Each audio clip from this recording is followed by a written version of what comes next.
د نیوز پریس چینل لیدونکو السلام علیکم. ستړي مشه په موکړه تازه لاندو مهمو خبرونو ته. 14 شپږو پاکستاني عسکرو ته مرګ ژوبله وړوله. په تازه 14 کې شپږو پاکستاني عسکرو ته مرګ ژوبله وختې ده. ځایي رسنۍ وایي چې په جنوبي وزیرستان کې پر پاکستاني عسکرو 14 شوي او تلفات لري. راپورونه وایي چې دغه 14 د پولیسو پر یوه موټر وشوه چې له امله یو پوځي وژل شوی او 15 نور ټپیان دي.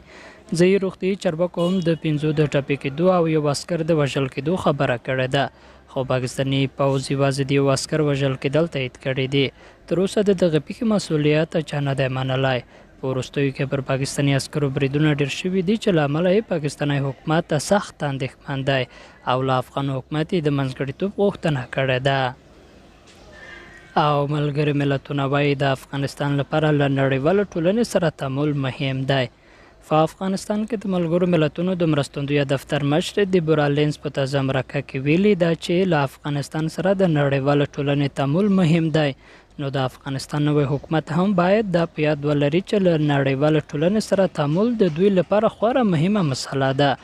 د نوموړي په وینا نړیواله ټولنه له افغانستان سره د تعامل لپاره خپل شرایط لري چې بشري حقونه یې په سر کې دي. د لینز په خبره د بیان ازادي، ښوونځیو ته د نجونو تګ، میرمنو ته د کار اجازه ورکول دا ټول هغه موارد دي چې نړیواله ټولنه یې د عملي کولو غوښتونکې ده. لینز وایي له افغان حکومت سره یې په دې تړاو خبرې پیل کړې دي او تمه لري چې مثبتې پایلې ته ورسیږي. قدرمنو لیدونکو له ملتیا مو مننه کوم.